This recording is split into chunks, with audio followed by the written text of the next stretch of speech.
Hello everyone, welcome to digital GS academy. तो दोस्तों आज हम लोग जो करेंगे वो करेंगे सीटेट एसएसटी पेपर 2 का प्रीवियस ईयर क्वेश्चन। ये प्रीवियस ईयर क्वेश्चन है। हम लोग 6 क्लास का एनसीईआरटी हिस्ट्री का ख़त्म किए हैं। उसके बाद अभी हम लोग करेंगे एसएसटी का एसएसटी का प्रीवियस ईयर क्वेश्चन करेंगे। तो चलिए आज हम लोग इसे देखते हैं। आज ये पहला क्लास है। आज ये कितना क्लास है? तो ये पहला क्लास है आज। और ऐसे ही आप लोगों को PYQ भी मिलते रहेगा और फिर जैसे चैप्टर वाइज है एनसीईआरटी का, उसका भी आप लोगों को यूट्यूब पर वीडियो अपलोड हो जाएगा। और ये भी करते रहेंगे ताकि आप लोगों को तैयारी कैसे चल रहा है वो पता चल जाए। MCQs भी कीजिए और आप लोग चैप्टर वाइज क्लास भी देखिए एनसीईआरटी का।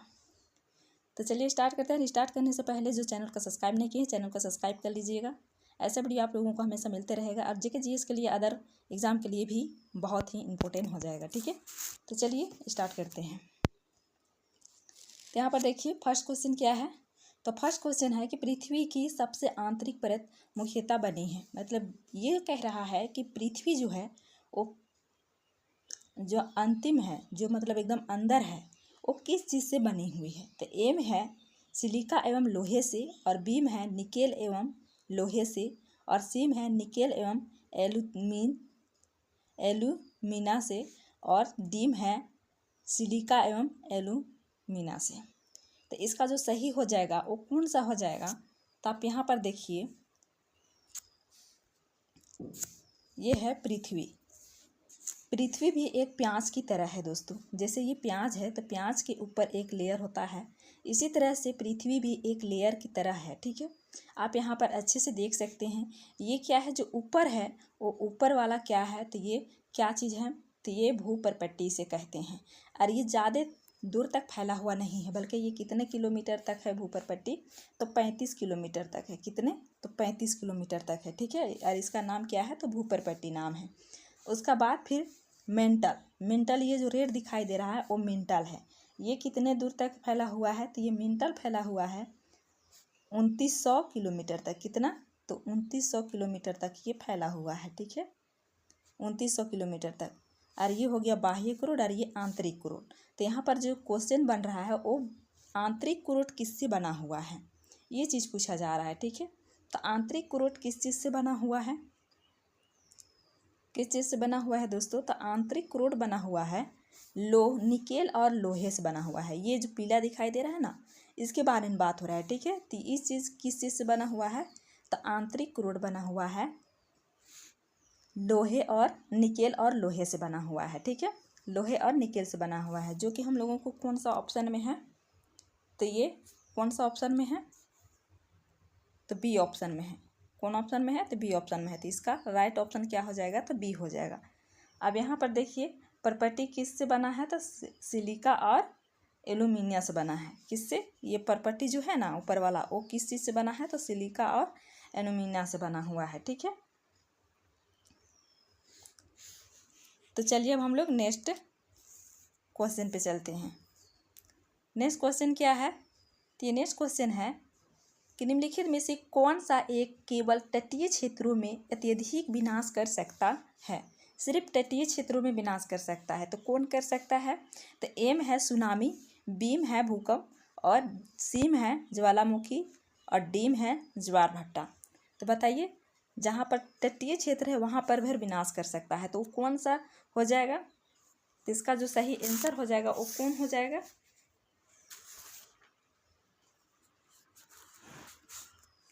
तो दोस्तों कौन हो जाएगा? तो ये हो जाएगा सुनामी हो जाएगा। क्या हो जाएगा? तो सुनामी हो जाएगा। ए ऑप्शन राइट हो जाएगा। अब सुनामी क्यों होगा? तो यहाँ पर बोल रहा है कि सिर्फ तटीय क्षेत्रों पर अत्यधिक विनाश कर सकता है। तो तटीय क्षेत्र तक विनाश कर सकता है। तो आप देख सकते हैं यहाँ पर चक्रवात उठता है, जब समुद्र के लहरें उठता है तो कहाँ पर समुद्र के लहरें उठेगा? समुद्र की लहर अगर उठेगा तो किसको नुकसान पहुँचाएगा? जो नज़दीक राज्य है वही का ना नुकसान पहुँचाएगा, अंदर तो नहीं आएगा। तो इसीलिए यहाँ पर सुनामी आंसर हो जाएगा। ठीक है, नेक्स्ट क्वेश्चन है निम्नलिखित में से किस एक जीवाश्म ईंधन नहीं है? जीवाश्म ईंधन नहीं है, इसे पूछना है। यहाँ पर नहीं है इसे देखना है, ठीक है ना। तो कौन सा नहीं है तो उसे देखिए। एम है पेट्रोलियम, बीम है कोयला और सीम है प्राकृतिक गैस और डीम है जलाऊ लकड़ी। तो बताइए इसमें क्या हो जाएगा सही आंसर। नहीं है उससे पूछा गया है, ठीक है। तो नहीं है तो क्या चीज़ नहीं होगा, तो ये होगा कौन चीज़, जलाऊ लकड़ी, ठीक है। क्या हो जाएगा इसका सही आंसर, तो जलाऊ लकड़ी हो जाएगा, ठीक है। नेक्स्ट है 21 मार्च और 23 सितंबर को पूरी पृथ्वी पर दिन और रात बराबर होते हैं। इसका कारण है, मतलब इसका क्या कारण है कि ये पृथ्वी है और ये विषुवत है, ठीक है।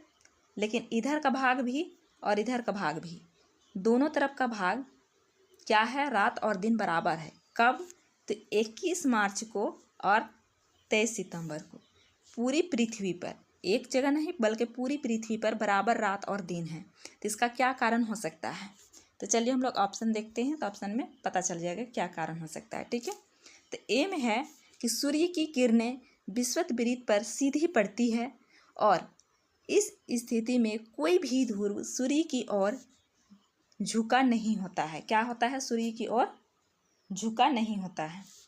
बीम है सूर्य की किरणें मकर रेखा पर सीधी पड़ती है और इस स्थिति में कोई भी ध्रुव सूर्य की ओर झुका नहीं होता है। सीम है कि सूर्य की किरणें कर्क रेखा पर सीधी पड़ती है और इसी स्थिति में एक ध्रुव का झुकाव सूर्य की ओर होता है। डीम है सूर्य की किरणें विषुवत पर सीधी पड़ती है और इस स्थिति में एक ध्रुव का झुकाव सूर्य की ओर होता है।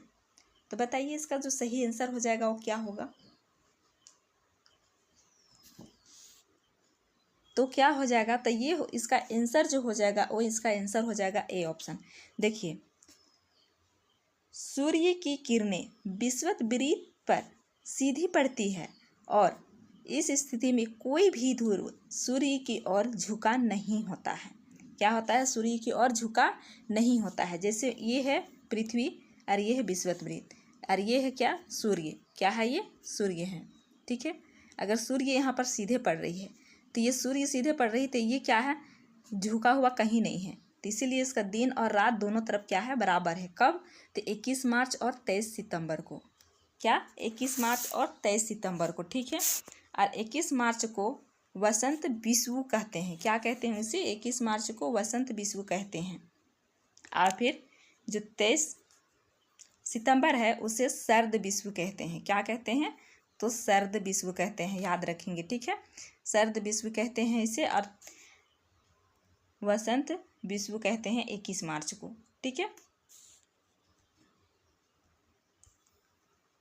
अब यहाँ पर देखिए, यहाँ पर ये क्या है, तो ये है विषुवत रेखा, ठीक है। तो यहीं पर पड़ता है सूर्य, ठीक है। यहाँ पर सूर्य पड़ता है तो इधर का भाग भी इधर का भाग भी, दोनों का भाग बराबर हो जाता है। तो इसमें रात और दिन बराबर रहता है। आप यहाँ पर थोड़ा सा इस डायग्राम को देखिए, ठीक है ना। आप यहाँ पर देखिए, 1 मिनट रुकिए, थोड़ा सा जूम कर देते हैं, ठीक है। देखिए ये क्या है, तो ये सूर्य है। क्या है, सूर्य है। ये है शरद ऋतु और ये है, अब ये 21 मार्च का है वसंत ऋतु, ठीक है। और ये 23 सितंबर का है। तो आप यहाँ पर देखिए, ठीक है, ये सीधा है, इसी वजह से क्या है, तो 21 मार्च और 23 सितंबर को रात और दिन बराबर होती है पूरे पृथ्वी पर, ठीक है। डेट याद रखिए, 21 मार्च और 23 सितंबर को याद रखेंगे। इससे क्वेश्चन बहुत बार बना है और ये भी क्वेश्चन प्रीवियस ईयर का ही क्वेश्चन है, ठीक है। नेक्स्ट है, किसी भूकंप के दौरान रिक्टर स्केल की किस तीव्रता पर वस्तुएं गिरने लगती है। किस तीव्रता पर वस्तुएं गिरने लगती हैं, तो बताइए इसका जो सही हो जाएगा वो क्या होगा। तो एम है 6.0 या उससे अधिक, बीम है 5.0 से अधिक, सीम है 7 पॉइंट से अधिक, डीम है 2 पॉइंट से। तो बताइए इसका सही आंसर क्या हो जाएगा। तो इसका जो सही आंसर हो जाएगा वो हो जाएगा ए ऑप्शन। क्या हो जाएगा, तो ए ऑप्शन राइट हो जाएगा, ठीक है। क्या हो जाएगा, तो ए ऑप्शन राइट हो जाएगा। और इसका जो रिक्टर स्केल पर प्रत्येक जो अगली इकाई होता है वो पिछली इकाई से क्या होता है, तो पिछली इकाई की तुलना से क्या होता है कि 10 गुना अधिक तीव्रता रखता है। क्या होता है, 10 गुना तीव्रता रखता है। और 6.0 या अधिक रिक्टर जो होता है वो साधारण जैसे कारखाना हो गया, दीवार हो गया, खंभा हो गया, ये आदि गिर जाते हैं और मिट्टी और बालू उखाड़ जाते हैं और रोड भी फट जाते हैं, ठीक है ना। ये सब होता है, जैसे धन की हानि होता है, ठीक है।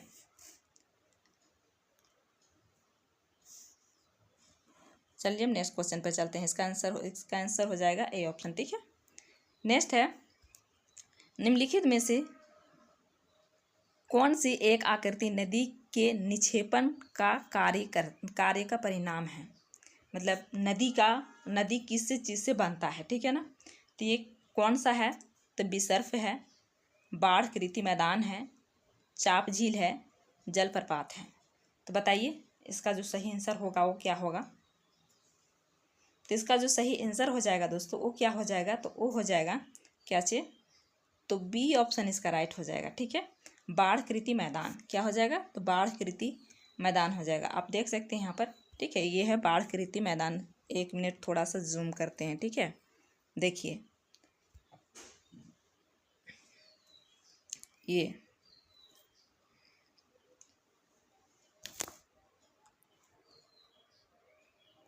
जैसे कि मान के चलिए यहाँ पर बाढ़ आ रही है, ये नदियाँ आ रही है, ये मैदान है, लेकिन ये क्या होता है, इसका जो किनार है वो क्या होता है, फट जाता है। फटने के बाद वो धीरे धीरे एक क्या हो जाता है, बहुत बड़ा मोड़ बन जाता है, और बहुत बड़ा मोड़ बन करके वो एक नदी बन जाता है, ठीक है। तो ये समझ में आ गया। आप चलते हैं, हम लोग आगे चलते हैं।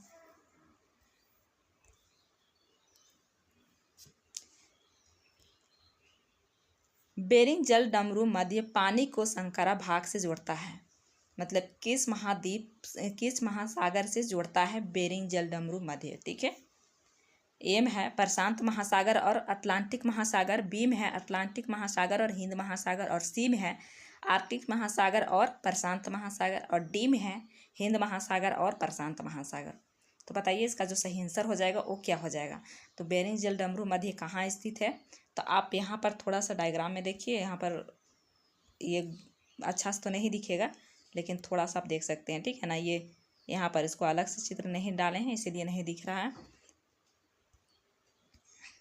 यहाँ पर, ठीक है। ये है प्रशांत महासागर और इधर है आर्कटिक महासागर, ठीक है। तो इससे जोड़ता है।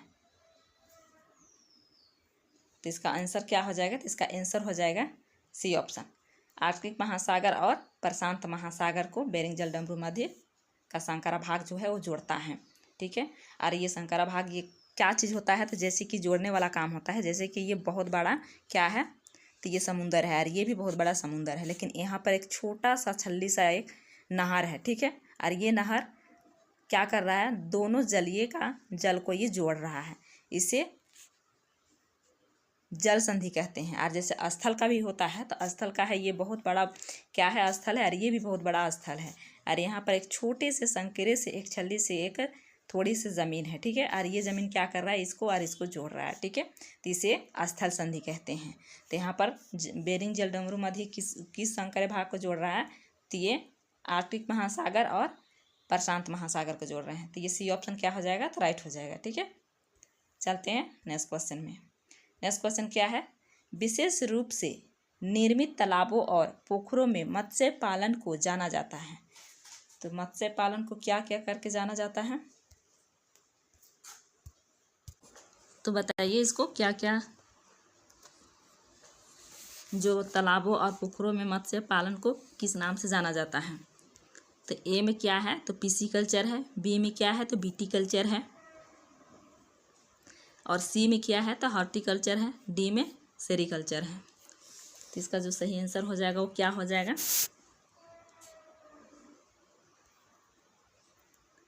तो इसका सही आंसर क्या हो जाएगा, तो इसका सही आंसर हो जाएगा पिसीकल्चर। क्या हो जाएगा, तो पिसीकल्चर ए हो जाएगा, ठीक है। और बीटी कल्चर किसे कहा जाता है, तो ये बीटी कल्चर कहा जाता है किसको, तो ये कहा जाता है अंगूर की खेती को। किस चीज़ को कहा जाता है, तो अंगूर की खेती को विटीकल्चर कहा जाता है। ठीक है। अब चलते हम लोग और है उससे दे जान जाते हैं क्या चीज़ कहा जाता है। ठीक है, तो यहाँ सी में है हॉर्टिकल्चर, और ये हॉर्टिकल्चर किसे कहा जाता है, तो ये कहा जाता है किस चीज़ का, तो जो खेती करते हैं। ठीक है, और यहाँ सेरीकल्चर किसे कहा जाता है, तो सेरीकल्चर कहा जाता है, सेरीकल्चर किसे कहा जाता है, तो सेरीकल्चर रेशम हो गया, क्या हो गया, तो रेशम हो गया, रेशम और कीट जो पालते हैं। ठीक है, कीट जो पालते हैं उसे क्या कहते हैं, तो सेरीकल्चर कहते हैं। और हॉर्टिकल्चर किसे कहते हैं, तो इसे कहते हैं खेती जो करते हैं, बागवानी जो करते हैं, ठीक है ना, फलों जो करते हैं उसे कहते हैं हॉर्टिकल्चर। और फिर विटीकल्चर कहते हैं अंगूर की खेती की। ठीक है, अब जैसे कि मत्स्य वाला को तो बता दिए पिसिकल्चर हो जाता है। तो यहाँ चारों ऑप्शन पूरा क्लियर हो गया कि कौन सा बोला जाता है। ठीक है, अब चलते हैं हम लोग नेक्स्ट में। नेक्स्ट क्या है, तो निम्नलिखित घास भूमियों में से कौन से अमेरिका मूल निवासियों का निवास स्थल है, कौन सा निवास स्थल है। तो देखिए यहाँ पर क्या है, ए में है स्टेपी, बी में है प्रेरीज, और सी में है पंपास, और डी में है वेल्डन्स। तो बताइए इसका सही आंसर क्या हो जाएगा। अमेरिका बोला है, ठीक है ना, इसको ध्यान में रखिएगा, ये अमेरिका मूल निवासियों का निवास स्थल है, तो ये कौन सा हो जाएगा। तो देखिए इसका कौन सा हो जाएगा, तो ये हो जाएगा बी ऑप्शन, प्रेरीज। ठीक है, अब ये प्रेरीज हो जाएगा, ये हो जाएगा, ठीक है ना। उसके बाद स्टेपी कहाँ मिलता है, तो ये मिलता है, ये यूरोप है इसका पूर्वी भाग में, और ये मध्य एशिया में मिलता है। ठीक है ना, मध्य एशिया में मिलता है। और ये पंपास कहाँ मिलता है दोस्तों, तो ये पंपास कहाँ मिलता है, तो ये अर्जेंटीना में मिलता है, यानी यहाँ पर मिलता है अर्जेंटीना में। ठीक है, मध्य दक्षिण अमेरिका में मिलता है। ठीक है, और ये क्या है, ये वेल्डेस, ये कहाँ मिलता है, तो ये मिलता है दक्षिण अमेरिका में पाई जाती है। यहाँ पर आप देख सकते हैं, यहाँ पर पाई जाती है। ठीक है, यहाँ पर पाई जाती है, इसे याद रखेंगे। ठीक है ना, ये क्या है, तो ये शीतोष्ण घास स्थल है। ठीक है, इस बात को भी ध्यान रखेंगे, शीतोष्ण घास स्थल है। ठीक है ना, तो चलिए अब हम लोग नेक्स्ट में चलते हैं। ये नहीं है शीतोष्ण, ठीक है, ये नहीं है शीतोष्ण, बाकी ये सब क्या है, ये शीतोष्ण है। ठीक है, नेक्स्ट क्वेश्चन है, सामाजिक विज्ञापनों पर निम्नलिखित दो कथनों 1 और 2 पर विचार कीजिए और सही विकल्प का उत्तर का चयन कीजिए। एक में है कि सामाजिक विज्ञापन वे विज्ञापन हैं जो समाज के लिए व्यापक स्तर पर संदेश का प्रसारण करते हैं। दूसरा में है सामाजिक विज्ञापन केवल सरकार राज्य द्वारा प्रस्तुत किए जाते हैं। क्या किए जाते हैं, तो केवल प्रस्तुत किए जाते हैं। तो बताइए इसमें क्या हो जाएगा सही आंसर। यहाँ पर ए में दिया हुआ है 1 और 2 दोनों गलत है, बी में है 1 गलत है और 2 सही है, और सी में है 1 और 2 दोनों सही है, और डी में है 1 सही है और 2 गलत हैं।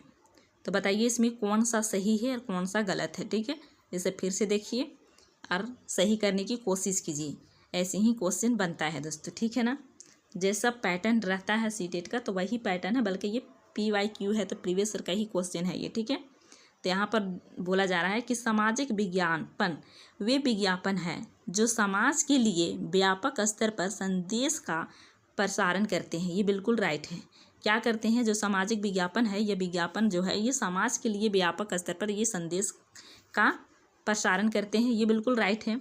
अब दूसरा के देखिए कि सामाजिक विज्ञापन केवल सरकार राज्य द्वारा प्रस्तुत किए जाते हैं। केवल सरकार राज्य द्वारा प्रस्तुत किए नहीं जाते हैं, बल्कि ये सबके लिए होते हैं। ठीक है, तो यहाँ पर 1 गलत है, 1 सही है और 2 क्या है, तो 2 गलत है। ठीक है, तो जहाँ पर 1 सही होगा 2 गलत होगा वही आंसर हम लोगों को राइट हो जाएगा। तो देखिए यहाँ पर कहाँ पर 1 सही है 2 गलत है, तो डी ऑप्शन पर देखिए 1 सही है और 2 गलत है, तो यानी डी ऑप्शन क्या हो जाएगा, तो राइट हो जाएगा। ठीक है,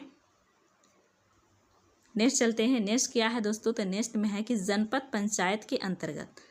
अब इस जनपद और पंचायत में क्या अंतर है, तो देखिए यहाँ पर ए में है कई जिला परिषद होते हैं, बी में है कई ग्राम पंचायतें होती है, सी में है कई नगर पालिका वार्ड होते हैं, और डी में है कई ग्राम सभाएं होती हैं। तो बताइए इसका क्या हो जाएगा आंसर। क्या यहाँ पर है कई जिला परिषद होते हैं, तो नहीं। यहाँ पर है कई नगर पालिका वार्ड होते हैं, तो नहीं। यहाँ पर कई ग्राम सभाएं होती है तो नहीं। यहाँ पर है कई ग्राम पंचायतें होती है तो जी बिल्कुल सही है। देखिए यहाँ पर कई ग्राम पंचायतें होती है, जैसे कि जिला परिषद होते हैं, उसका बाद पंचायत समिति होते हैं, उसका बाद ग्राम पंचायत होते हैं, यानी 3 स्तर पर होते हैं। ठीक है, तो इसका आंसर हो जाएगा बी ऑप्शन। कौन कौन सा हो जाएगा यहाँ पर? तो हो जाएगा सबसे पहले जिला परिषद। क्या होगा? जिला परिषद होगा। सबसे पहले हो जाएगा जिला परिषद। क्या हो जाएगा? तो सबसे पहले हो जाएगा जिला परिषद। उसका बाद हो जाएगा क्या? जिला परिषद के बाद हो जाएगा पंचायत समिति। क्या हो जाएगा? तो पंचायत समिति। और फिर तीसरा में क्या हो जाएगा? तो तीसरा में हो जाएगा ग्राम पंचायत। क्या हो जाएगा? तो ग्राम पंचायत हो जाएगा। ठीक है, ग्राम पंचायत होगा। इसे याद रखेंगे, कहा है कि ये हमेशा ऐसा क्वेश्चन रिपीट होते रहता है। ठीक है ना। अगर आप लोग PYQ अच्छे से करेंगे और फिर NCERT की जो सीरीज चलाए हैं उसको आप लोग कर लीजिएगा तो आप लोगों को पूरी तरह से 50+ से कम नहीं ला सकते हैं। आप लोग हमेशा ऐसे ही करते रहिए। ठीक है, तो आज का वीडियो में इतना ही। अगर वीडियो अच्छा लगा हो तो लाइक शेयर कमेंट करके ज़रूर बताइएगा, और चैनल को सब्सक्राइब नहीं किया तो चैनल को सब्सक्राइब कर लीजिएगा। ऐसे ही PYQ और NCERT का जो सीरीज चल रहा है और चैप्टर वाइज आप लोगों को मिलते रहेगा। ठीक है, फिर मिलते हैं नेक्स्ट वीडियो में।